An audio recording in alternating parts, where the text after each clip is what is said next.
Okay, सो आज मैं आपसे डिस्कस करने वाला हूँ कि ये किस तरह से पेपर को अटैम्प्ट किया जाता है। 2021 के जो एग्ज़ाम्स आप देंगे उसमें किस तरह से आपको फुल मार्क्स गेट होंगे कॉपी के अंदर। तो वो पेपर काउंसलिंग है, एग्ज़ाम साइकोलॉजी सेशन है, इसमें हम पेपर सॉल्विंग स्किल्स को समझेंगे। असल में आपकी कॉपी आपका प्रोडक्ट होती है, जो भी आपने पूरा साल पढ़ा होता है उसके प्रेजेंट कर रहा होता अपने कॉपी में, लेकिन उसको बेहतरीन अंदाज से करना चाहिए। तो उसी हवाले से आज मैं आपको बताऊंगा, डिटेल्स टिप्स दूंगा, ट्रिक्स दूंगा, जो chemistry, physics, biology, mathematics, Urdu, Islamia सब के लिए एप्लीकेबल होगी। ठीक है, और ना सिर्फ 9 के स्टूडेंट के लिए, 10, 11, 12 ज़िंदगी में जब भी आप पेपर देंगे आपको यहाँ पर वो फिर स्किल्स वो काम आएंगी। तो ये लाजमी एक क्लास मैं करता हूँ इस पर, तो मैंने बताया था आपको पेपर स्किल्स पर। तो क्या है आज के आपका जो लेक्चर है, प्रेजेंटेशन, उसका ऑब्जेक्टिव क्या है कि हम डिस्कस करेंगे कि how to prepare for the examinations, कि एग्ज़ाम्स के लिए हम किस तरह से प्रिपेयर करें। पेपर प्रेजेंटेशन स्किल्स के बारे में बताऊंगा, how to attempt the paper, time management किस तरह की जाएगी, और क्या मिस्टेक्स है जो नॉर्मली स्टूडेंट्स करते हैं पेपर करने के दौरान, उसके बारे में बताऊंगा।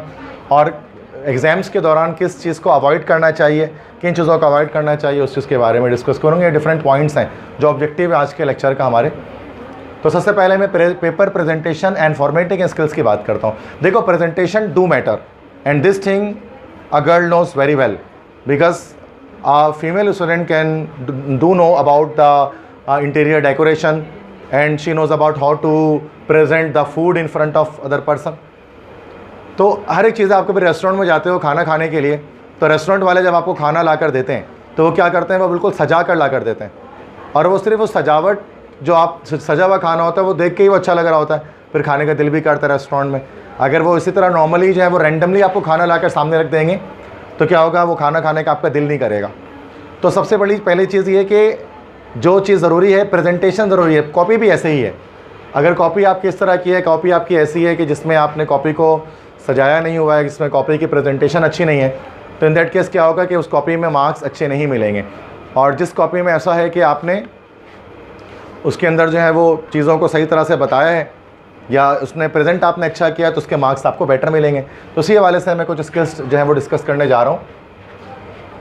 तो कुछ स्किल्स हैं। सबसे पहला स्किल यहाँ पर, जो फर्स्ट स्किल यहाँ पर हमें दिखता है वो ये कि draw a line on the right and left of the page with a cut marker.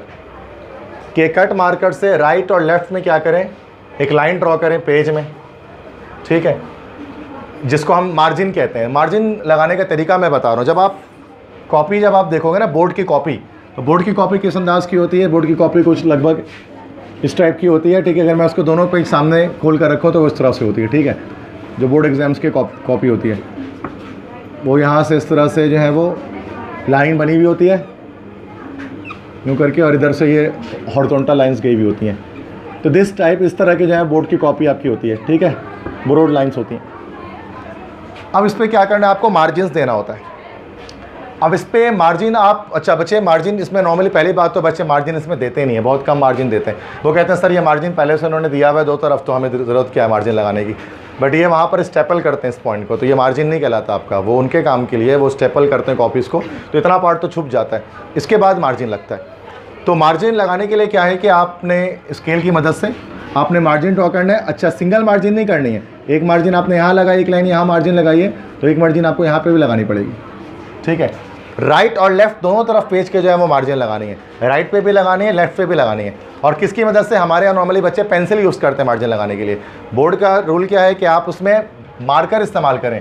ठीक है, या कट मार्कर या ब्लू मार्कर की मदद से क्या करें, आप लाइनिंग करें, तो उससे खूबसूरती भी आती है। और वैसे भी लाइन आपको मिटाना तो होता नहीं, जो आप पेंसिल से उसको आप बना रहे होते हैं, वो तो एक परमानेंट लग जाती है ना, तो आप उसको मार्कर से लगा दें। कौन सा मिटाना है आपको जाके कि ये मार्जिन मिटा रहा हूँ मैं।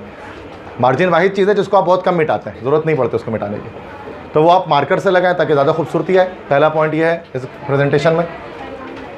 सेकंड है keep your paper neat and clean. अपने पेपर को साफ़ सुथरा रखें, अपने पेपर को नीट एंड क्लीन रखें। मतलब ये कि ऐसा नहीं कि उसके अंदर आपने जो है वो इंक को फैला दिया, उसके अंदर ब्लैक इंक उसमें फैला हुआ है, ब्लू इंक फैला हुआ है, उसके अंदर आपने जो है वो कुछ पानी गिरा दिया उसके ऊपर, या स्वेटिंग हो रही थी तो वो स्वेटिंग जो है वो कॉपी पे जाकर लगी तो सारा फेड हो गया, डिफ्यूज़ हो गया सारा कलर। ये सब नहीं होना चाहिए। जितना साफ़ सुथरी कॉपी होगी उतना ज़्यादा उसमें नंबर मिलेगा। ठीक है, give proper important headings. Headings जहाँ पर लगानी है, जिस टॉपिक के साथ वो हेडिंग्स लाजमी दें, हेडिंग देकर जो है वो काम किया करें। जहाँ पर हेडिंग पॉसिबल होता है वहाँ पर लाजमी हेडिंग लगाएं, विदाउट हेडिंग आप शुरू ना करें किसी काम को।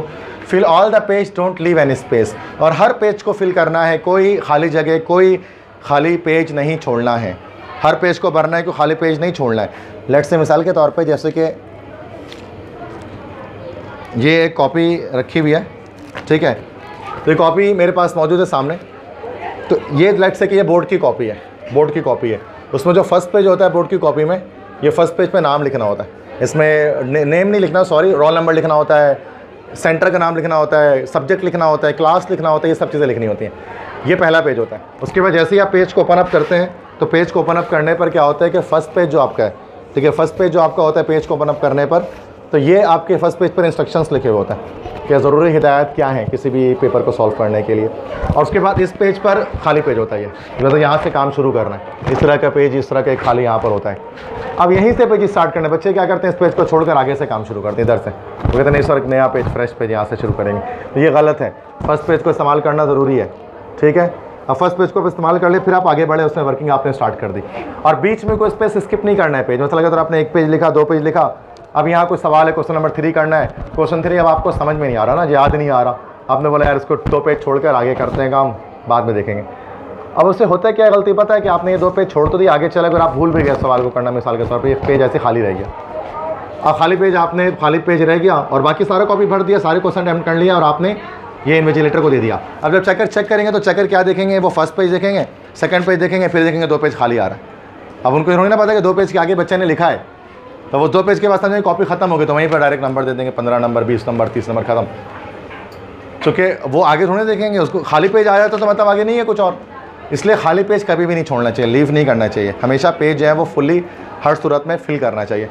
समझ में आ गया ये point? Fill all the page and don't leave any space, खाली जगह नहीं छोड़नी।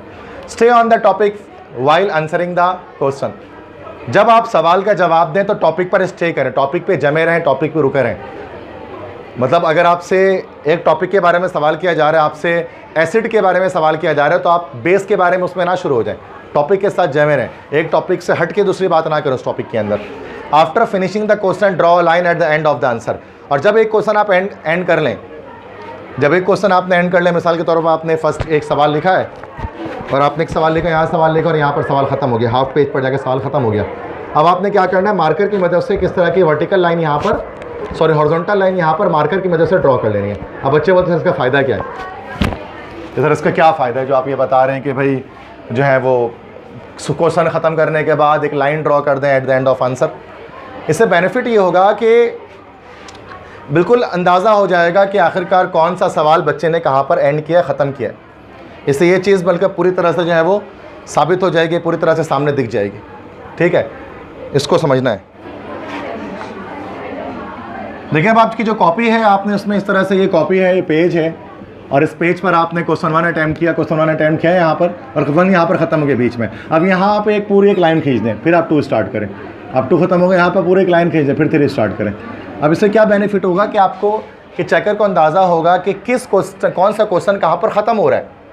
अगर ऐसा नहीं करते तो पता है क्या होता है कि चेकर कभी कभार 2 सवाल को 1 सवाल के बदले में चेक कर देते हैं, क्योंकि चेकर बहुत तेज़ी में कॉपी चेक कर रहे होते हैं, उनको पर कॉपी पैसे मिल रहे होते हैं, वो चाहते जल्द से जल्द ज़्यादा से ज़्यादा पैसे अर्न करें, जो बोर्ड के चेकर होते हैं।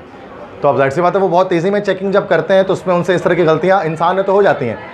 वो एक साथ 2 सवाल चेक कर दे तो नंबर 1 का दे देते हैं। उनके लिए तो मसला नहीं, मसला आपके लिए है, क्योंकि आपको नंबर कट हो गए, आपके लिए एक नंबर कीमती होता है, क्योंकि आप पढ़ते हैं, मेहनत करते हैं। तो आपको क्या करना है, अपनी मेहनत के नंबर चाहिए तो क्या करें, हर क्वेश्चन को के बाद एक आप अंडरलाइन ड्रॉ कर दें ऐसे। इससे क्या होता है कि पक्का हो जाता है कि हाँ भाई ये सवाल यहाँ ख़त्म हो रहा है, अब नया सवाल में शुरू करने जा रही हूँ। बस समझ में क्यों कर रहे लाइन ये बहुत कम बच्चे, मैंने बहुत कम कॉपी देखी जिसमें ऐसा बच्चे किया होता है, वो डायरेक्ट वो करते रहते हैं आगे, या सीखा नहीं होता उन्होंने पहले, हो सकता है ऐसा। Don't leave extra space at the end of the page, page के एंड में एक्स्ट्रा स्पेस ना छोड़ें। होता क्या है, मतलब नॉर्मली जब हम कॉपी पे वर्क कर रहे होते हैं ना, तो आखिरी के जो लाइंस होते हैं ना, आखिरी के लाइंस में बच्चे नहीं लिखते, आखिरी के 2-3 लाइन में वो मतलब लिखा नहीं जाता, या मतलब राइटिंग सही नहीं बनती आखिरी की लाइनों में थोड़ा सा, या वो हाथ नहीं सेट हो पा रहा होता बच्चों का, ऐसा कुछ देखने में आता है। आखिरी की 2-3 लाइन हर बच्चा छोड़ देता है, वो कहता है अगले पेज पे आ जाओ भाई, क्या हो कौन नीचे तक लिखे, राइटिंग खुद ब खुद बड़ा हो जाए। तो ये गलत है, आपको आखिरी के लाइन तक भर के जो है वो अगले उस पर जाना फिल करने के बाद। क्यों? चूँकि अगर आप छोड़ दोगे ना जगह, तो चेकर को ऐसा लगेगा कि आप भूल गए और आपको आता नहीं है यहाँ से आगे, तभी आपने लाइन छोड़ी है। तो आपको ये ऐसा एक आंसर नहीं देना है कि उसको ऐसा लगे कि आप भूल गए तो आपने 3 लाइन छोड़ दी है, समझ गए। तो आपने तो भले अलग अंदाज से सोचा, आपने तो हेडिंग की राइटिंग की वजह से आपने उसको लीव किया, छोड़ा, ठीक है। लेकिन वहाँ पर है कि असल में कि वो ये समझते हैं चेकर कि आपने को ये सवाल आता नहीं था तो आपने ये लाइन छोड़ी है। Answer only the number of question asked, don't attempt extra question, but if you attempt extra question then do not write the word extra question with it. इसको पब्लिक सुनिए क्या करेगी। तो जब आप अगर एक्स्ट्रा क्वेश्चन अटेम्प्ट कर लें तो एक्स्ट्रा क्वेश्चन में लिखें ना कि भाई मैंने एक्स्ट्रा क्वेश्चन किया है। मिसाल के तौर पे जैसे 10 सवाल है, 10 में से आपको 5 करना है, अटेम्प्ट 5 आउट ऑफ 10। आप एक्स्ट्रा क्वेश्चन कभी अटेम्प्ट ना करें। बच्चे सोचें सर हम 6 कर देंगे तो नंबर ज़्यादा मिल जाएंगे, 5 बोला लेकिन हम 6 कर देते हैं, एक एक्स्ट्रा कर देते हैं खुश। तो ऐसे कोई बात नहीं होती है भाई, जितना करना चाहिए और जितना पूछा है उतना ही बताना है। गलती से अगर एक्स्ट्रा कर दिया, 6 सवाल कर दिया, अब क्या करें। अब आप उसमें एक्स्ट्रा क्वेश्चन ना लिखें बैठ करके, सॉरी सर एक्स्ट्रा क्वेश्चन या सॉरी मिस, ये सब ना लिखें, एक्स्ट्रा क्वेश्चन ना लिखें। क्योंकि जब आप एक्स्ट्रा क्वेश्चन लिखोगे तो असल में आप बता रहे होगे कि ये गलती मैंने कर दी है, कि ये मुझसे एक्स्ट्रा क्वेश्चन हो गया है। गलती बतानी नहीं चाहिए कभी भी अपनी। आप ना लिखो उसके अंदर, वो क्या पता वो खुद ही ना समझ पाए कि बच्चे ने एक सवाल ज़्यादा किया, वो नंबर दे दें। एक्स्ट्रा क्वेश्चन में तो आप खुद अपनी गलती बता रहे होते हैं कि मैंने गलती की है, एक सवाल ज़्यादा कर दिया। तो यहाँ पर क्या बताया मैंने कि कभी भी एक्स्ट्रा वर्ड राइट ना करें, एक्स्ट्रा क्वेश्चन राइट ना करें। लिख लिया कोई बात नहीं है, कौन नंबर कटना वो कट जाएगा, वो बाकी के नंबर मिल जाएंगे। एक्स्ट्रा क्वेश्चन नहीं लिखना है, ठीक है। कट अननेसेसरी मटेरियल प्रॉपरली, और अननेसेसरी मटेरियल को कट करें प्रॉपरली। अननेसेसरी से मुराद ये कि एक्स्ट्रा चीज़ें आपने कुछ लिख दी हैं, अब आप उसको कट करना चाह रहे हैं, तो आप उसको कट करने का तरीका ये कि रिमूवर अलाउड नहीं है। ये मैंने इससे पहले भी बताया कि बोर्ड एग्जाम्स के अंदर 9th 10th first year second year तमाम क्लासों के अंदर remover is not allowed. Removal बिल्कुल अलाउड नहीं है। घर पे जाकर उसको आप जलाकर उसको चले जाना पेपर देने के लिए, लेकर नहीं जाना पेपर में कभी भी रिमूवर। रिमूवर जहाँ यूज़ करोगे नंबर पेपर में कटेंगे, तो रिमूवर अलाउ नहीं है। तो फिर आप क्या करेंगे भाई, अगर आपने कुछ गलती कर दी है, या तो उस गलती को आप ऐसी छोटी मोटी गलती अगर आपकी है, एक वर्ड गलत कर दिया आपने, तो आप उसको ऐसे छोड़कर आगे बढ़ जाओ, कोई मसला नहीं होता। या तो उसका तरीका यह है कि आपने जैसे कोई गलत स्पेलिंग लिख दी है तो आपने उसको क्या करना है, जस्ट कट करना है। एक आपने उसको जैसे एक पेंसिल से कट लगाया और करेक्ट वर्ड लिख दिया उसके ऊपर या उसके आगे करेक्ट वर्ड लिख दिया। कट करना फिर भी अलाउ है, लेकिन रिमूव करना अलाउ नहीं है बोर्ड एग्जाम्स के अंदर। मैं मानता हूँ कि कट भी नहीं करना चाहिए। छोटे छोटे स्पेलिंग मिस्टेक कि आप उसको नहीं करो, इतना आप लोगों को डिटेल में चेकिंग नहीं होती कॉपीज़ की। वो छोटे से स्पेलिंग 1-2 वर्ड का मसला है, कोई मसला नहीं होता है। खूबसूरत दिखनी चाहिए कॉपी। जब कॉपी खूबसूरत होती है ना तो ज़रूरत नहीं पड़ती है उसको लाइन बाय लाइन चेक करने की, वैसे पेज पलट रहे होते हैं बस, और कुछ नहीं करना होता। बस समझ में आ रही है। अगर आप जहाँ काट शीट ज़्यादा लगा दोगे तो मतलब पता लग जाएगा ये बच्चा बहुत गलती कर रहा है, तभी इसने इतना कटिंग किया हुआ है। तो ये चीज़ है कि अपने जहन से ये सोचो कि या तो गलती आप ऐसे ही छोड़ो रिमूव करने के बजाय, या तो कट कर दो उसको, करना ही है तो। और अगर कोई मैथमेटिक्स का सवाल आपने कुछ गलत कर दिया जो तो पूरा गलत हो जाता है स्टार्ट से एंड तक, फिर आप उसके लिए क्या करो, मैथ्स का एक सवाल जैसे आपने इस पेज पर अटैम्प्ट किया है तो आप उसको यहाँ पर क्रॉस लगा के आप कैंसिल लिख दो। कैंसिल मतलब ये सवाल कैंसिल हो गया। ये तरीका है मैथ्स के सवाल को कट करने का। क्रॉस लगा के आपने इस तरह से एक लाइन ड्रॉ कर दी डायगोनल और कैंसिल लिख दिया। That is the way to cut a maths question if you have attempted it wrongly, ठीक है। All high achievers and board toppers follow the rules. जितने भी हाई अचीवर्स होते हैं और कराची बोर्ड में और वेरियस डिफरेंट बोर्ड्स में टॉप करने वाले जो स्टूडेंट्स होते हैं वो इन असूलों को फॉलो करते हैं। तो if you want to get higher marks तो फॉलो द रूल्स। अगर आपको भी अच्छे नंबर चाहिए तो फिर आप उन रूल्स को फॉलो करो जो मैं बता रहा हूँ। ये रूल समझ में आए सारे आपको, ठीक है। Okay, required material for effective paper presentation. क्या क्या चीज़ें चाहिए होंगी आपको पेपर को प्रेजेंट करने के लिए अच्छी तरह से। तो इनके लिए क्या करें, जब आपके बोर्ड एग्जाम्स होने वाले हों, तो जब बोर्ड के एग्जाम्स हो तो आप क्या करें, ये सारी चीज़ें आप जो इंपॉर्टेंट चीज़ें हैं वो चीज़ें आप लिख कर आप क्या करें, उसको आप जो है वो किसी कबर्ड वगैरह में चिपका लें। चेक लिस्ट है, इन चीज़ों की नीड होती है आपको पेपर सॉल्व करने के लिए। एक लार्ज ट्रांसपेरेंट स्केल, बड़ा ट्रांसपेरेंट स्केल, चूँकि मार्जिन जब आप देते हैं तो बड़े स्केल से देते हैं, छोटे स्केल से मार्जिन फुल जाती नहीं है बोर्ड की कॉपी में। तो बड़ा स्केल चाहिए। और ट्रांसपेरेंट से क्या होता है, आप सीधे लाइन खींचने में आसानी होती है। ट्रांसपेरेंट मतलब इसके आर पार दिख सकें आप। ये सॉलिड लोग हैं ना, अगर आप ओपेक टाइप का, तो वो फिर सीधी लाइन नहीं खिंचाती उसके अंदर से। तो एक ट्रांसपेरेंट बड़ा स्केल लें, ब्लू कट मार्कर लें हेडिंग डालने के लिए। स्मॉल स्केल एक छोटा स्केल रखें डायग्राम ड्रॉ करने के लिए। एक अच्छा ब्लू पेन लें, ब्लैक पेन लें। पुराना पेन हो तो दैट विल बी बेटर, क्योंकि न्यू पेन जो होता है वो कॉपी पे सही नहीं चलता है, तो फंसता बहुत है, ये आपको परेशान करेगा। तो जो पुराना पेन है जो आपको यूजेज वाला है वही पेन यूज़ करें। नया पेन बोर्ड के एग्जाम में लेकर नहीं जाएँ, उसको पहले रवा करें, उसके बाद लेकर जाना है तो लेकर जाएँ। बहुत सारे बच्चे न्यू पेन खरीदते हैं एक दिन पहले के अपने एक पेन से लिखेंगे, तो नए पेन से ज़्यादा अच्छा आप जानते हैं पुराना पेन लिखाता है, क्योंकि वो स्मूथ हो चुका होता है उसका निब। अब pointer and geometrical box, pointer रखें अपने साथ, ब्लैक पॉइंटर, ज्योमेट्री बॉक्स रखें जिसमें ये सारी चीज़ें आएँ, पेंसिल रखें, इरेज़र रखें, शार्पनर रखें, ये चीज़ें आपके पास हो। इसके अलावा अगर मैथ्स तो फिजिक्स केमिस्ट्री का पेपर है तो आपके पास कैलकुलेटर भी हो, कैलकुलेटर भी रखें अपने पास। सिंपल साइंटिफिक दोनों रख लें, बहुत अच्छी बात है कि अगर साइंटिफिक कैलकुलेटर आपसे ले लिया गया तो फिर आप सिंपल से अपना काम कर सकें। दोनों चीज़ें रखें, सिंपल भी रखें और साइंटिफिक भी रखें। और उसके साथ साथ आप कंपास भी रखें अपने पास। कंपास से क्या होगा कि वो जो अगर सर्कल्स वगैरह ड्रॉ करना है तो कंपास मतलब जिसको आप प्रोटेक्टर कहते हैं, तो प्रोटेक्टर कहते हैं सॉरी प्रकार कहते हैं, तो प्रकार या कंपास से फिर आप क्या कर सकते हैं, सर्किल को आप एफिशिएंटली ड्रॉ कर सकते हैं। और वैसे प्रैक्टिकल ज्योमेट्री में तो काम आता ही है आगे जाकर, जब आप मैथ्स का पेपर देंगे तो। बात समझ में आ गई क्या क्या चीज़ होनी चाहिए पेपर प्रेजेंटेशन के लिए। अच्छा, नेक्स्ट इसके बाद मैं आपको एक शीट दिखा रहा था कि एक स्टूडेंट है, उन्होंने जैसे अटैम्प्ट किया पेपर को, तो पेपर की अटैम्प्ट देखें वो किस तरह से उन्होंने किया है। यहाँ पर आपको हेडिंग दिख सकती है कि हेडिंग उन्होंने दिया है, ठीक है। हेडिंग दिख रही है subjective type section 1 short answer. ये सेक्शन की हेडिंग जो होती है ना, शॉर्ट क्वेश्चन आंसर की हेडिंग, तो उन्होंने ऐसे डाल दिया। उसके बाद शॉर्ट क्वेश्चन की हेडिंग के अंदर फिर अंदर उसके सब हेडिंग्स भी होती हैं, जैसे हर सब हेडिंग कह रहा हूँ सॉरी, क्वेश्चन नंबर्स होते हैं, क्वेश्चन 1, क्वेश्चन 2, क्वेश्चन 3। तो आप क्वेश्चन 1, 2, 3 कोने में ना डालें, जैसे बच्चे ना क्वेश्चन नंबर 1 कोने में डाल रहे होते हैं, कॉर्नर के बजाय बीच में इस तरह से आप डाल सकते हैं। ये थोड़ी सी खूबसूरती के तौर पे आप बना सकते हैं, कोई भी इस तरह का डिज़ाइन बना सकते हैं। जिस तरह से इसने इस तरह से डिज़ाइन बना दिया, तो इस तरह से आप डिज़ाइन बनाकर कुछ भी क्वेश्चन 1, 2 ऐसे करके लिख सकते हैं। तो 1 किया 2 क्या खूबसूरत लगता है, उससे प्रेजेंटेशन अच्छी लगती है कॉपी की। नहीं है कि आपने डायरेक्ट क्वेश्चन नंबर कोने में लिखा और शुरू हो गया। तो ये टॉपर्स की कॉपी इस तरह के प्रेजेंटेशन के साथ होती है, जो प्रेजेंटेशन यहाँ पे बोर्ड पे दिखा रहा हूँ आपको मैं। हैंड राइटिंग है तो अच्छा हेडिंग डालनी चाहिए, ब्लू पेन से आपने वर्किंग की। फिर अगर कोई इंपॉर्टेंट पॉइंट्स हैं तो ये भी बहुत अच्छा होता है, उसको आप अंडरलाइन कर दें। जैसे कोई डेफिनेशन लिख रहे हैं तो डेफिनेशन को कोई नाम है तो आप उसको अंडरलाइन कर सकते हैं। कोई साइंटिस्ट का नाम है तो अंडरलाइन कर दिया, कोई एयर लिख रहा है तो अंडरलाइन कर दिया। तो ये अंडरलाइन करने का भी तरीका अच्छा होता है। देन क्वेश्चन 1 कर ले, उसके बाद क्वेश्चन 2 पे आ गए। क्वेश्चन 2 पे आने से पहले मैंने बताया काम करें कि आप इसको पूरा एक लाइन यहाँ से यहाँ तक ड्रॉ करें, ताकि पता लगे 1 खत्म हो गया, 2 स्टार्ट हो रहा है, फिर 3, 4, फिर लॉन्ग क्वेश्चन स्टार्ट हुआ तो लॉन्ग आंसर क्वेश्चन आपने शुरू कर दिया, पार्ट ए स्टार्ट कर दिया। समझ गए? इस तरह से आपको क्या करना है कि पूरी प्रेजेंटेशन चलानी है। थोड़ा देखो पेजेस कितने लाइन्स लग रहे हैं हेडिंग में, बट इससे खूबसूरती आती है ना, ये कि आप सिर्फ एक लाइन में शॉर्ट आंसर लेके और दूसरी लाइन से शुरू कर दें। आप इसको कंप्लीटली इस तरह से फॉलो करें। और ज़्यादा खूबसूरत राइटिंग नहीं है ये, जैसे क्लियर राइटिंग है। आप देखें इसमें कोई उन्होंने बहुत ज़्यादा घुमाया फिराया नहीं है। SHORT सिंपल ANSWER हर बच्चा लिख सकता है इस तरह से। सिंपल ब्लॉक राइटिंग उन्होंने इस्तेमाल किया। ये नहीं कि उन्होंने बड़ा कर्सिव और बड़ा घुमा फिरा के कुछ किया है कि सीखना पड़े आपको। ये राइटिंग सबको पहले से आती है। ये ब्लॉक राइटिंग है, बच्चा बच्चा जानते हैं इस राइटिंग को।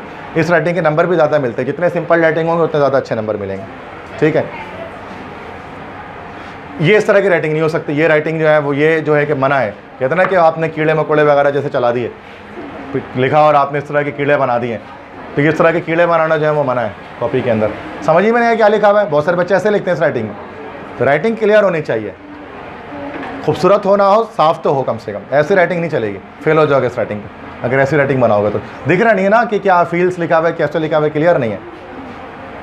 ठीक है ना। How to attempt the paper, paper attempt किस तरह से करेंगे इसके बारे में बात होती है। तो डिफरेंट पॉइंट्स इसके, read in the paper, allocate reasoning time, attempting the question, enhance your presentation, review your script, ये सब चीज़ें करनी होती है। इसमें मैं एक एक करके डिस्कस कर लेता हूँ चीज़ों को। कि सबसे पहला काम होता है reading the paper, take appropriate time. तो रीडिंग द पेपर में क्या है कि take appropriate time to read full paper. आप कंप्लीट पेपर को पढ़ने के लिए क्या करें, एप्रोप्रिएट टाइम लें। मतलब बच्चे क्या करते हैं, जैसे ही पेपर आता है सॉल्व करना शुरू कर देते हो, तो ऐसा नहीं करना है। आप कुछ वक्त लें पेपर को पढ़ने के लिए, रीड करने के लिए। 10 से 15 मिनट आपको सिर्फ किस चीज़ में लगे कि आप पेपर को रीड कर रहे हैं, स्टार्ट से एंड तक पूरा क्वेश्चन पेपर रीड करना है। ये नहीं कि बस पहला सवाल देखा और शुरू हो गए, चलो भाई स्टार्ट किया, ऐसा नहीं है। Be certain of the requirements of the question, और देखें कि किस सवाल में क्या पूछा जा रहा है और आपको वो चीज़ पता है कि नहीं पता है। ये चीज़ देखें, रिक्वायरमेंट देखें हर सवाल की क्या रिक्वायरमेंट है। Next, mark the question according to your priority. उसके बाद सवाल पे, क्वेश्चन पेपर में सवाल पे निशान लगा दें 1, 2, 3 करके, अपने प्रायोरिटी के लिहाज से, अपने तरजीहात के लिहाज से। मिसाल के तौर पे अब क्वेश्चन 5 सवाल करने हैं, अब जो सवाल सबसे अच्छा आपको आता है ना उसमें आपने 1 लिख दिया। और आपको लगता है थोड़ा सा कम अच्छा ये आता है तो 2 लिख दिया, उससे जो कम अच्छा आता है 3 लिख दिया, उससे जो और कच्चा है उसको 4 लिख दिया, जो सबसे कच्चा सवाल है 5 लिख दिया। मतलब सबसे अच्छा सवाल सबसे पहले करना है। इससे बेनिफिट क्या होगा, your confidence will boost up, आपको कॉन्फिडेंस बूस्ट अप होगा। जब पहला सवाल आप अटैम्प्ट कर लोगे ना अच्छे से, बिल्कुल बेहतरीन तरह से, तो अब क्या होगा कि आपको लगेगा नहीं यार पहला सवाल तो मैंने कर ही लिया, आगे भी सारे हो ही जाएंगे। ये कॉन्फिडेंस दिमाग में आ गया तो खुद ब खुद सवाल अटैम्प्ट होंगे। और अगर खुदा ना खास्ता आपने पहला सवाल वो कर लिया जो आपको आता ही नहीं है, बिला वजह में आपने पहले वो अटैम्प्ट कर लिया, तो पहला सवाल गलत हो गया, सही नहीं हो रहा। अब आपके दिल में आ गया यार पहला ही सही नहीं हुआ तो आगे जाके कौन सा सही होने वाला। फ़ौरन से दिमाग ये बोलेगा नहीं अब तुम्हारा पेपर ख़राब हो गया सारा, तो जो आ रहा होगा ना पक्का वो भी कच्चा हो जाएगा। ऐसे ही होता है हर बच्चे के साथ माइंड से। तो ये इसलिए कहते हैं ना बेस्ट वाला सबसे पहले करना चाहिए आपको, ना ये कि आप जो पहला आ रहा है वो पहले से कर दो, ऐसा नहीं करना है, ठीक है। तो इससे क्या होगा, खुद ब खुद आप देखोगे आपके नंबर अच्छे होने शुरू होंगे। तो क्वेश्चन को मार्क करें अपनी प्रायोरिटी के लिहाज से, अपनी क्या प्रायोरिटी आपकी है उसके लिहाज से आप मार्क करें। एलोकेट रीजनेबल टाइम, वक्त दें हर एक सवाल को, जितना वक्त उसको देना है। टाइम मैनेजमेंट का भी बड़ा मसला आता है, मिड टर्म में आप पेपर्स देते हैं तो टाइम मैनेजमेंट नहीं हो पाती है। 2 घंटे का पेपर है, 2 घंटे में हो ही नहीं पाता है। मसला है कि आपको पता ही नहीं होता कौन सा सवाल कितने देर में करना है। इसके लिए पूरा एक फॉर्मूला होता है, जैसे हम बता सकते हैं कितना सवाल कौन से कितने देर में करेंगे। जिस तरह आप फिजिक्स केमिस्ट्री में फॉर्मूला लगाते हो ना, तो पेपर करते हुए भी एक फॉर्मूला होता है, वो कितना टाइम लगना चाहिए एक सवाल का, वो क्या है, marks of question multiply by total time. अच्छा आपका टाइम अभी 150 मिनट का नहीं है, आपका पेपर जो है वो आपके पास 120 मिनट्स का है, 2 घंटे का पेपर होगा। 120 मिनट्स का है, 2 घंटे का पेपर होगा, और उसमें से भी 10-20 मिनट हटा लो, क्योंकि 10 मिनट आपके कुछ क्वेश्चन पेपर पढ़ने के और 10 मिनट आपके रिवीजन के, तो बच गया 100 मिनट। 100 मिनट्स का पेपर है, तो 100 मिनट का अगर आपका पेपर है तो जितने भी सवाल 5 नंबर का सवाल है जैसे कि उसका आपने 100 से मल्टीप्लाई किया, और टोटल मार्क्स जो भी सवाल के हैं जैसे 85 में जितने भी आपने उसे डिवाइड कर दिया। जो आंसर आएगा ना वो असल में वो मिनट आपको पता लगे कितना मिनट आपको इस सवाल को देना है। ये परफेक्ट तरीका है, 100% है ना। आप बच्चे पूछते रहते हैं मुझसे, सर बताएं ऐसे में कितना टाइम दें सर, सर बताएं मरकज़ी ख्याल में कितना टाइम देना, खुलासा में कितना टाइम दें सर, तशरीह में कितना टाइम दें सर। ज़रूरत नहीं है टीचर से पूछने की, आप खुद निकाल लो, पता लग जाएगा किस पेपर में कितना टाइम लगता है। मार्क्स को मल्टीप्लाई करो, 100 से डिवाइड कर दो टोटल मार्क्स से, सॉरी से समझ में आ गई, तो पता लग जाएगा वो पेपर वो क्वेश्चन आपका बोर्ड में कितने देर में अटैम्प्ट होना चाहिए। और जब भी पेपर किया करो, मिड टर्म, फाइनल टर्म, कोई भी पेपर, तो आपको देखा करो फ़ौरन से कि मैं कितना टाइम लग रहा है मुझे। अगर आपको पता लगेगा कि खुलासा 10 मिनट में 15 मिनट में होना चाहिए और 15 मिनट से ऊपर हो गया, तो मतलब आप टाइम वेस्ट कर रहे हो, आगे जाकर कहीं ना कहीं फंसोगे, किसी और सवाल के लिए टाइम कम हो जाएगा। होता है ना ऐसा नॉर्मली। तो ये बच्चों को पता नहीं होता ये फॉर्मूला, जिसकी वजह से वो नहीं समझ पाते कि कौन सा सवाल कितने देर में करना है। Use bullets for the theoretical answer. अगर आपको कोई सवाल पॉइंट वाइज पूछा गया है तो बुलेट्स इस्तेमाल करें। लेट्स से एक सवाल है कि write down 5 properties of acids. Acid के 5 प्रॉपर्टी लिखी है, आपने लिखना शुरू किया, acids are have a sour taste, acids are corrosive to touch, acids turn blue litmus paper to red, acids are mostly electrolyte. 5वां नहीं याद आ रहा आपको, भूल गए, 4 याद आ रहा है, 5वां ही रहनी है। 4 लिख दिया, छोड़ दिया, 5वां डाउन नहीं आ रहा, छोड़ दिया। अब पेपर जब चेक कर, अब कॉपी चेक कर रहा है, 5 पॉइंट लिखना है, 4 पॉइंट ऐसे लिख दिया आपने, 4 पॉइंट लिखा है मैंने, 5वां नहीं आता था मुझे, नंबर आपको 4 मिल गया 5 में से। इसमें से कभी भी नंबरिंग नहीं करना है किसी भी उसमें, मतलब पॉइंट वाइज जब आप कोई सवाल कर रहे हो ना, तो पॉइंट में नंबर ना डालो, हेडिंग के नंबर ना डालो, या हेडिंग नंबर 5, हेडिंग नंबर 6, मतलब आप उसको बता रहे हो कि मुझे हेडिंग इतनी हेडिंग आती है, उससे ज़्यादा नहीं आती। आप क्या करो, आप बुलेट्स डाल दो, आप इस तरह से गोल गोल बुलेट्स डाल दो, आप इस तरह से एरो डाल दो, आप इस तरह से स्टार डाल दो, ये जितने भी आपको तरीका बुलेट्स के आते हैं। अब मिसाल के तौर पे आपको 4 आता था, आपने 4 स्टार डाल दिया, चेकर ने देख लिया, उसको क्या पता आपने 4 किया कि 5 किया, वो गिनेगा थोड़ा ना, 1 स्टार, 2 स्टार, 3 स्टार, 4 स्टार, उसको लगेगा 5 ही होगा, चल नंबर 5 में से 5 दो, आगे बढ़ो।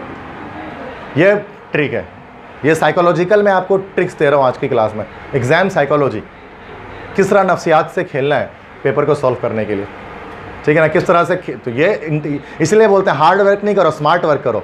हार्ड वर्कर को पीछे छोड़ जाओगे ज़िंदगी में। स्मार्ट वर्क 6 घंटा पढ़ के कुछ नहीं होता, 2 घंटा पढ़ो, लेकिन स्मार्ट वर्किंग से पढ़ो। ये सब ट्रिक्स लगाओ पेपर के अंदर, सबसे आगे बढ़ोगे।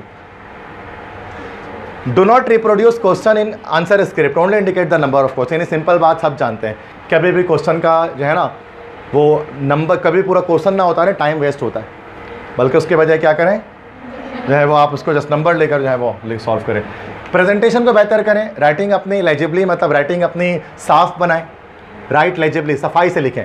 अब जैसे आपको केमिस्ट्री लिखना है तो ज़रूरत नहीं है कि आप बिल्कुल घुमा फिरा के आप एकदम जो है वो केमिस्ट्री लिखें कि आप एकदम घुमा फिरा के जोड़ के केमिस्ट्री आपको लिखनी है। भाई मुझे तो ऐसा नहीं लिखना था जोड़ के, कोई मसला नहीं है।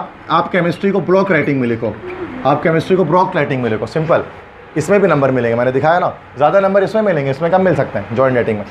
जितना साफ राइटिंग उतने ज़्यादा अच्छे नंबर है। खूबसूरत बनाने की ज़रूरत नहीं है राइटिंग को, जॉइंट राइटिंग कर्सिव करने की ज़रूरत नहीं है, सिंपल राइटिंग में लिखो, ब्लॉक राइटिंग में लिखो, नंबर मिलेंगे, ठीक है। अच्छा, लॉजिकल फ्लो होना चाहिए एक ऑर्डर के साथ, मतलब लिखो पहले इंट्रोडक्शन, फिर स्टेटमेंट, फिर एक्सप्लेनेशन। ऑर्डर आगे पीछे नहीं करना है, पता लगा पहले स्टेटमेंट लिख दिया फिर इंट्रोडक्शन लिख दिया जाके, ये ऑर्डर आगे पीछे नहीं करना है। हेडिंग और सब हेडिंग डालकर काम करना, जहाँ हेडिंग डालनी हेडिंग डालो, सब हेडिंग डालनी है, वो तरीका मैंने क्लास में बताया कैसे डालना है दोनों हेडिंग। फार्मूला चेक करो, चेक फार्मूला, टेबल्स, कैलकुलेशन, कहीं पर फार्मूला कोई लगा रहे हो तो बॉक्सअप कर दो उसको, ये भी तरीका मैंने आपको बताया। चार्ट्स और ग्राफ बनाओ जहाँ पर ज़रूरत है, कहीं पर आने ग्राफ की नीड है ग्राफ बना लो जहाँ पर, ठीक है। गिव एडिक्वेट पेज मार्जिन और पेज में मार्जिन दो, ये भी मैंने आपको बताया मार्जिन कैसे देनी है, डबल मार्जिन देनी है राइट लेफ्ट दोनों जगह पर, ठीक है। समझ आ गई बात, ये कैसे प्रेजेंटेशन एनहांस करें।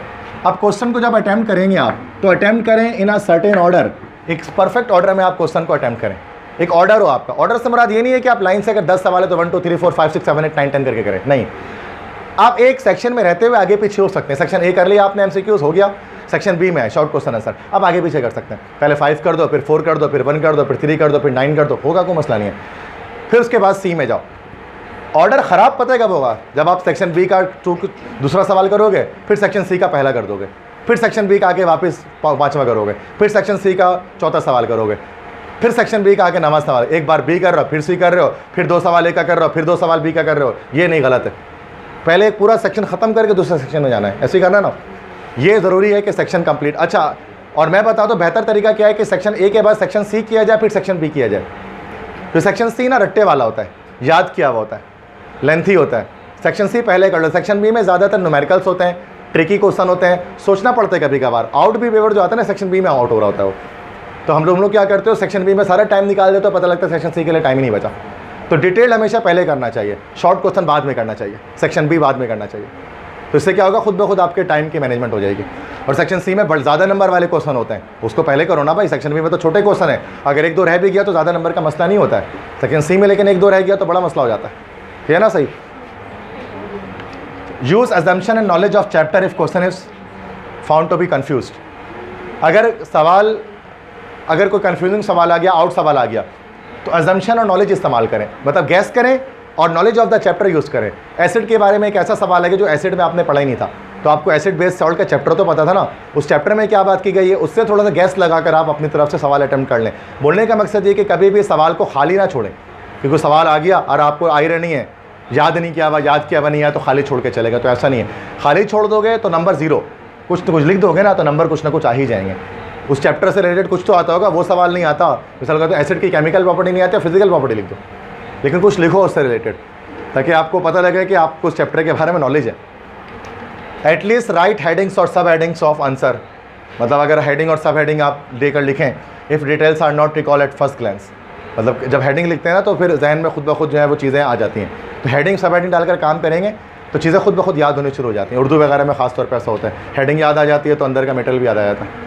हेडिंग की सूरत में याद करें चीज़ों को, रिव्यू करें अपने स्क्रिप्ट को चेकर को देने से पहले, मतलब इससे पहले कि आप अपने चेकर को, अपना पेज कॉपी चेकर को दें, आप point to point, page to page review करें, रिवाइज़ करें, 10 मिनट लगाएं रिवाइज़ करने में।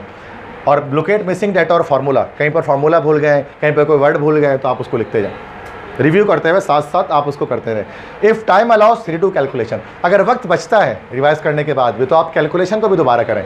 कोई न्यूमेरिकल सॉल्व किया, दोबारा कैलकुलेटर आके दोबारा सॉल्व कर लिया, कैसा तो नहीं कि पता लगा कि मैंने गलत बटन दबा दिया। सॉल्व बहुत बार ऐसा होता है कि कैलकुलेटर गलत यूज़ हो जाता है, आंसर गलत आ जाता है, तो दोबारा से कैलकुलेशन आप करें, इससे बेनिफिट होगा आपको। पसंद नहीं आता? Now things to do before and after exams, exam से पहले एग्जाम के बाद क्या करना चाहिए। Mistakes which students usually do during attempting the paper, paper करने के दौरान क्या मिस्टेक्स जो है वो स्टूडेंट्स कर रहे होते हैं। Do not discuss your paper performance after the examination at your examination centre, कभी भी एग्जामिनेशन सेंटर से निकलने के बाद पेपर डिस्कस नहीं करना किसी से भी। बताओ तुम्हारा कैसा हुआ, तुम्हारा कितना छूटा, मेरा इतना छूटा। पता है क्या, चूँकि पहला पेपर आपने दे दिया लेट से, और आपने पूछा अपने दोस्तों से पेपर कैसा हुआ, और आपको पता लगे यार आपका पेपर बहुत ख़राब हुआ है पहला, उस पहले के गम में आपका अगला 5 भी ख़राब हो जाएगा। दूसरा पेपर भी टेंशन में रहोगे ना, पहले ही इतना ख़राब किया दूसरा तो और ख़राब जाएगा। पेपर पूछ फ़ायदा क्या पूछ के, भाई पूछ ले हाँ मेरे 4 सवाल गलत है तो और टेंशन ही आ गया ना दिमाग में, वो तो वैसे भी गलत होना था। नहीं भी पूछोगे अपने दोस्तों से तो चक्कर तो काटेगा ही ना वो तो पूछ के और डिप्रेशन में आने की क्या ज़रूरत है। तो कभी भी बाहर निकल के ना मुझे तो बताओ तुम्हारे कितना सवाल हुआ, मेरा तो इतना सवाल हो गया, ये बड़ा गलत करती हैं लड़कियां, लड़के सब करते हैं। तो उससे क्या होता है, अगले पेपर पर इफेक्ट आता है इससे। तो ये सोचते रहते हैं ना यार वो सवाल गलत हो गया, मेरा वो सवाल गलत हो गया, कॉन्फिडेंस डाउन होता है।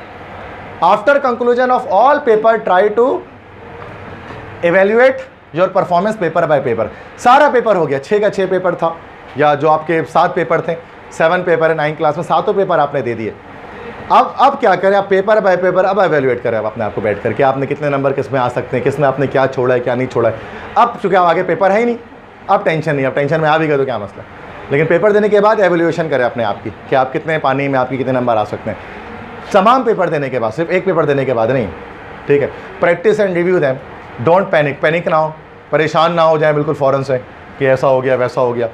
Dough not try new notes chapter at the 12th hour 11th hour, कि ऐसा ना हो कि आखिरी दिन को नया चीज़ याद करने की कोशिश ना करें कि फ़लाँ दोस्त ने ला कर दिया भाई ये देखो ये वाला सवाल याद कर लो ये आएगा, ऐसा कुछ नहीं करना। आखिरी दिन का जो होता है ना फाइनल डेज़ में, उसमें सिर्फ रिवीजन करें, नया कुछ याद ना करें। पता लगा सर वो चैप्टर कच्चा था, वो चैप्टर आ जाओ आज पढ़ना शुरू कर देते हैं, नहीं, नई चीज़ याद करने का कोई टाइम नहीं होता है। सिर्फ गैप्स में आप क्या करें, रिवीजन करें जो चीज़ें आपकी हो चुकी हैं। नया चैप्टर याद करोगे तो पुराने से भी जाओगे, क्योंकि वो भी टाइम से निकल जाएगा। रिवाइज करें जस्ट गैप्स के दौरान। Do not discuss about preparation with your classmate, अपनी प्रिपरेशन अपने क्लासमेट से कभी डिस्कस ना करो कि मेरा इतना सवाल हो गया तो मेरे 15 मैंने इतने ऐसे कर लिए हैं, मेरे इतने चैप्टर हो गए, कभी ये डिस्कस ना करो। अब ये नहीं कह रहे कि नज़र लग जाती है, मसला ये वाला नहीं है। एक और मसला ये कि ना कि मुफ्त के सजेशन हमारे यहाँ बड़े मिलते हैं बिला वजह के, जिसकी और सजेशन मशवरा एक ऐसी चीज़ है पाकिस्तान में फ्री में मिलता है, हर कोई दे देता है, रास्ते चलते हुए भी आपको कोई मशवरा दे देगा, फ्री है ना, वही चीज़ें फ्री है पाकिस्तान में। अब आपने अपने दोस्त को बताया यार मैंने तो फला कोविड-19 पे से याद किया है, अरे कोविड पे क्यों कर लिया, वो थोड़ी ना आएगा, कोविड को नहीं करो दूसरा वो करो, फला उसे कर लो, मैं हमारी में लाइफ कर दो वो आएगा, और आप उसको सुन के कर लोगे तो ये क्या होगा, इससे मसला आता पता लगा आ गया कोविड, तो ये टेंशन होती है। तो कभी भी अपनी प्रिपरेशन अपने फ्रेंड क्लास में से डिस्कस नहीं करो, जो कर रहे हो उसको आप करते जाओ। Avoid social media like Facebook WhatsApp during exam period, exams के दौरान हर मुमकिन कोशिश होनी चाहिए कि आप टाइम वेस्टेज एक्टिविटीज़ हो गए, फेसबुक व्हाट्सएप जो भी आपकी कम्युनिकेशन सोशल मीडिया है इस तरह की चीज़ों से दूर रहें एग्जाम्स के दौरान लाजमी, ताकि आपके मार्क्स अच्छे से अच्छे हो सकें। वैसे नॉर्मल डेज़ में भी कम ही यूज़ करना चाहिए, एग्जाम में तो बिल्कुल ज़ीरो इसका इस्तेमाल होना चाहिए। अवॉइड इंजरी रिलेटेड एक्टिविटीज़, ये तो बॉयज़ के लिए ख़ास तौर पे कि ऐसे कोई हरकतें ना करें जिसमें जो है वो जिससे आपको चोट पहुँचे, ज़ख़म पहुँचे, कि बाइकिंग डेंजरस स्पोर्ट्स खेल रहे हैं तो पता लगा गिर गए, फ्रैक्चर हो गया हड्डी, तो लो भाई पेपर आपकी तैयारी गई। बहुत सारे बच्चे होते हैं ना पेपर के दौरान कुछ ऐसा हादसा हो जाता है कि पूरा पेपर ख़राब हो जाता है, या तबीयत ख़राब हो जाती है, तो ऐसी कोई एक्टिविटी ना करें जिससे आपके पेपर पर इफेक्ट आए पेपर्स के दौरान। Show up 10 minutes early in examination room, 10 minute पहले एग्जामिनेशन सेंटर में पहुँचे। 9 बजे अगर पेपर हो रहा है 10 मिनट पहले आप वहाँ पर पहुँचें, 10 मिनट पहले पहुँचेंगे, आपकी जो हार्ट बीट है वो थोड़ा सा नॉर्मलाइज होगी, फिर आप आखिरकार काम करना स्टार्ट करेंगे, शुरू करेंगे, ठीक है। तो ये चीज़ कॉमन मिस्टेक थी जो मैं बता रहा था आपको। क्या कॉमन मिस्टेक करते हैं, not reading the question paper, कि आप क्वेश्चन पेपर नहीं पढ़ते हैं प्रॉपर्ली, तो मैंने बताया क्वेश्चन पेपर पढ़ना है। Lack of understanding the requirements of question, आपको पता ही नहीं होता सवाल क्या पूछा जा रहा है, सवाल में क्या क्या चीज़ें आस्क की जा रही हैं, ये एक कॉमन मिस्टेक कर रहे होते हैं। राइटिंग अनप्लान्ड आंसर, आंसर को प्लानिंग के साथ आप नहीं लिखते हैं। Poor expression and presentation skill, आप प्रेजेंट अच्छा नहीं करते, खूबसूरती के साथ नहीं करते हैं, जो स्किल्स मैंने बताए वो स्किल्स फॉलो नहीं करते, इन तमाम चीज़ों के वजह से नंबर कटते हैं। Wrong application of formula, numerical कुछ है फार्मूला कुछ लगा रहे हैं, न्यूमेरिकल फर्स्ट लॉ का आया है, सेकंड लॉ ऑफ मोशन का फार्मूला लगा रहे, उसमें बैठ के आप इक्वेशन, फर्स्ट इक्वेशन है तो फर्स्ट इक्वेशन ही लगेगा ना, तो गलत फार्मूला नहीं यूज़ करें। Inability to support the answers with appropriate example, अब जब सवाल करते हैं एग्जाम्पल नहीं लिखते हैं, जब डायग्राम बनाना डायग्राम नहीं बनाते हैं तो नंबर कटते हैं। पुअर हैंड राइटिंग आपकी ख़राब होती है तो नंबर कटते हैं। प्रोवाइडिंग इररेलेवेंट डाटा मटेरियल, जो पूछा नहीं वो बता रहे हो, आपसे पूछा एसिड प्रॉपर्टी ऑफ एसिड, आप इररेलेवेंट चीज़ें आप उसमें बता रहे हो, एसिड के बजाय आप बेस को बताए जा रहे हो। अब एसिड के बारे में ही कुछ ना कुछ बताओ, लेकिन बेस के बारे में नहीं बताओ तो वो तो डाटा इररेलेवेंट हो गया, वो कट जाएगा पेपर में। टाइम मैनेजमेंट स्किल नहीं आती, टाइम मैनेजमेंट हमने बता दिया किस तरह करनी है। Inability to organise the answers logically, और आंसर्स को लॉजिकली ऑर्गेनाइज नहीं कर पाते बच्चे। Attempting MCQs on hit and trial basis, hit and trial मतलब तुक्का लगाना, तुक्का लगा के एमसीक्यू सॉल्व करो तो बच्चे अक्कड़ बक्कड़ करते हैं, भाई सी लगा दो, बी लगा दो, डी लगा दो। ऐसा नहीं है, तुक्का लगाने के बजाय आप उसको समझ के एमसीक्यूज को सॉल्व करें। Not following the hierarchy, pattern follow नहीं करते हैं पूरी तरह से, ठीक है, तो ये वो कुछ गलतियाँ जो करते हैं। डायग्राम्स है, डायग्राम्स को बनाएं, ठीक है, डायग्राम्स को बनाएं, sorry, diagrams can fetch you easy marks if you make it neat and label properly. Biology में कोई डायग्राम आया, डायग्राम को सफाई से बनाएं और उसको लेबल करें, खूबसूरती के साथ। लेबल का तरीका भी होता है, जब भी डायग्राम बनाएं, डायग्राम को आप बॉक्सअप कर दें। डायग्राम आपने बना दिया, डायग्राम को बॉक्सअप करें और जो भी आपके लेवल हो स्ट्रेट ड्रॉ करें एक तरफ। तरीका पता है ना, ये वन साइडेड, ये नहीं कि कैसे करें, कैसा करें, कैसा करें, कैसा करें, कैसा करें, ये करते ना बच्चे, इधर उधर जहाँ जगह मिली तो सीधा सीधा सारा आएगा। लिविंग द एग्जाम रूम मेरे लिए कभी एकदम ऐसे फंकार मत बनो कि आधा घंटा पहले पेपर देकर चले जाओ, बस भाई हो गया आधा घंटा पहले जा रहा हूँ मैं तो, आखिरी दम तक पेपर रीचेक करो, कोई ना कोई गलती निकलती रहती है। दे के नहीं जाना है कि एकदम जल्दी छोड़ के चलेंगे, बच्चे भी देखते हैं हैरस, ये कौन बच्चे जा रहे हैं भाई, 10 मिनट पहले ही निकल गया कॉपी छोड़ के। Living the easiest question until last, आखिरी अच्छा जो सवाल आता है उसको आखिरी में छोड़ना, ये भी गलती है। जो सवाल अच्छा आता है वो पहले करना है, कॉन्फिडेंस बिल्डअप होता है, बताया मैंने अभी। Using collapse writing, collapse writing से मुराद ऐसी राइटिंग बनाते हैं जुड़ी हुई कि मिला के लिखते हैं, ऐसे मिला के लिखते हैं कि समझ में नहीं आता लिख के आ रहे हैं डॉक्टर राइटिंग में, तो कोलैप्स राइटिंग इस्तेमाल नहीं करनी है, ठीक है। तो ये सारे स्किल्स हैं जो मैंने थोड़ा फास्ट वे पर बताया आपको कि किस तरह से आपको एग्जाम्स में फुल नंबर लाना है, ठीक है। तो best of luck for your exams, ठीक है।